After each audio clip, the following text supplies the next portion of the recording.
প্রিয় চাকরি প্রত্যাশী আসসালামু আলাইকুম। ১৯তম শিক্ষক নিবন্ধন ও প্রাইমারি নিয়োগ প্রস্তুতি কোর্সের এসিব একাডেমিকের পক্ষ থেকে এই অনন্য আয়োজনে আমি মোহাম্মদ মনোয়ার হোসাইন সাধারণ জ্ঞান অংশটুকু নিয়ে আলোচনা করার চেষ্টা করব আপনাদের সামনে। তো সাধারণ জ্ঞান বিষয়ে যে বিষয়টি আমাদেরকে পীড়া দেয়, মাঝে মাঝে এই প্রিভিয়াস কোশ্চেনগুলো দেখলে আমাদের কিছু প্রশ্ন পরিলক্ষিত হয়, মনে হয় এই প্রশ্নগুলোকে আমরা পরিচিত নই বা এই প্রশ্নগুলো আমরা কখনো দেখিনি এর আগে। এরকম বিষয়গুলোর প্রশ্নের উৎস হচ্ছে সাম্প্রতিক সময়ে ঘটে যাওয়া বিষয়গুলো এবং এই সাম্প্রতিক সময়ের ঘটনাগুলোর পূর্ববর্তী ইতিহাস।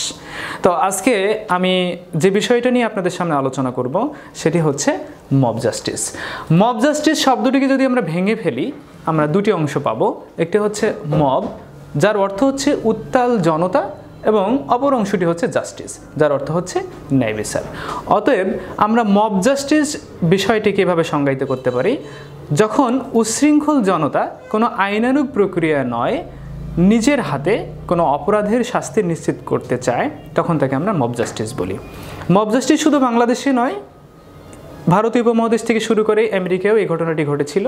সর্বপ্রথম মব জাস্টিসের ঘটনায় উল্লেখ করা হয় আমেরিকার ইতিহাসে, যেটিকে লিঞ্চিং বলে। লিঞ্চিং হচ্ছে 18 থেকে 19 শতাব্দীতে কৃষ্ণাঙ্গদের উপরে ঘটে যাওয়া একটি ঘটনা, যাকে ওনারা বা ইতিহাসে লিঞ্চিং বলে অভিহিত করা হয়। ভারতীয় উপমহাদেশেও এর আগে এই মব জাস্টিসের ঘটনা ঘটে। বাংলাদেশেও মব জাস্টিসের ঘটনা বিরল নয়। অতি সাম্প্রতিক সময়ে আমরা তাকালে দেখতে পাবো 2019 এবং 2009 সালে মব জাস্টিসের মতো ঘটনা ঘটেছিল।